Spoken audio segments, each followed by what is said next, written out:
केदारनाथ धाम जाते हैं तो खबर देख लीजिए। खबर यह है कि केदारनाथ में गैर हिंदुओं की एंट्री बैन होगी। आपको महाकुंभ याद होगा, महाकुंभ शुरू होने से पहले भी इस तरह की बातचीत आई थी कि गैर हिंदू ना जाएं, लेकिन फिर इस पर बात बनी। फिर ऐसा हुआ कि नहीं, ऐसा क्यों कहना।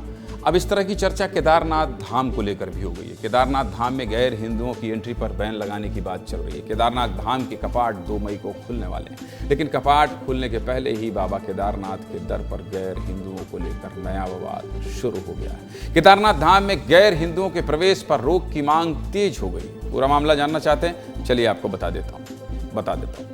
केदारनाथ विधानसभा से बीजेपी विधायक आशा नौटियाल के एक बयान पर राजनीति तेज हो गई है। विधायक आशा नौटियाल ने मांग की है कि केदारनाथ मंदिर में गैर हिंदुओं के प्रवेश पर प्रतिबंध लगाया जाए। बीजेपी विधायक ने कहा है कि कुछ गैर हिंदू तत्व केदारनाथ धाम की पवित्रता को नुकसान पहुंचाने का प्रयास कर रहे हैं। विधायक ने क्या कहा है, पहले वो सुन लीजिए, फिर आगे विस्तार से बात करेंगे। सुनिए। जो केदारनाथ धाम को बदनाम करने का काम कर रहे हैं, तो ऐसे लोगों पे प्रतिबंध लगना चाहिए, क्योंकि लोग बड़ी आस्था के साथ महीनों लगा करके वहां पर दर्शन के लिए आते हैं, बाबा के दर्शन के लिए, और जिस भाव से वो वहां पर आते हैं उसी भाव से वो दर्शन करके जाएं। ऐसा मेरा मन है। निश्चित तौर पर वो तो गैर हिंदू ही हैं, जो मतलब बाहर से आके वहां पे ऐसी गतिविधियां कर रहे हैं और धाम को बदनाम करने का काम कर रहे हैं। बीजेपी विधायक ने केदारनाथ धाम में गैर हिंदुओं पर एंट्री की मांग की तो राजनीति तेज हो गई। कांग्रेस नेताओं ने आशा नौटियाल के बयान पर पलटवार करते हुए कहा है कि बीजेपी हिंदू मुस्लिम के भाईचारे को खत्म कर देना चाहती है। सुनिए कांग्रेस नेता राशिद आलवी और हरीश रावत क्या कह रहे हैं।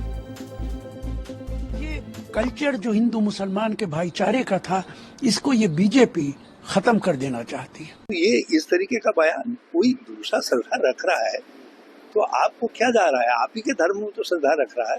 आप जो है केवल सुर्खियों में रहने के लिए, क्योंकि मीडिया छोटे छोटे लोगों को जो अपने कस्बे में अपने मोहल्ले में भी अनजान थे, उनको भी राष्ट्रीय फिगर बना दे रहा है रातों रात उनके कुछ टेढ़े मेढ़े बयानों के लिए।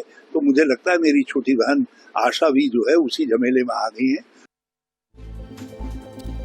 केदारनाथ की यात्रा का कैलेंडर आ गया है और इसके साथ ही राजनीति भी शुरू हो गई है। बयान आपको सुना दिया, लेकिन 4 धाम की यात्रा कब शुरू होने वाली है, ये अगर आप जानना चाहते हैं तो स्क्रीन ध्यान से देखिए। 4 धाम यात्रा की तारीखों का ऐलान हो चुका है। केदारनाथ धाम के कपाट 2 मई को खुलेंगे, मतलब 2 मई से आप केदारनाथ की यात्रा पर जा सकते हैं। बद्रीनाथ धाम की यात्रा 4 मई से शुरू होगी।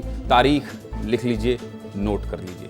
गंगोत्री और यमुनोत्री धाम के कपाट सबसे पहले खुल जाएंगे। 30 अप्रैल से आप यमुनोत्री गंगोत्री की यात्रा कर सकते हैं। सीधे मुद्दे की बात क्या है? सीधे मुद्दे की बात यह है कि अभी 4 धाम यात्रा में 1.5 महीने से ज़्यादा का वक्त है, लेकिन इस बार यात्रा से पहले गैर हिंदुओं की एंट्री पर बैन की मांग उठ गई है, इसलिए आपको विस्तार से दिखा रहा था। आगे जो भी अपडेट होगा इसी तरह से बताते रहेंगे।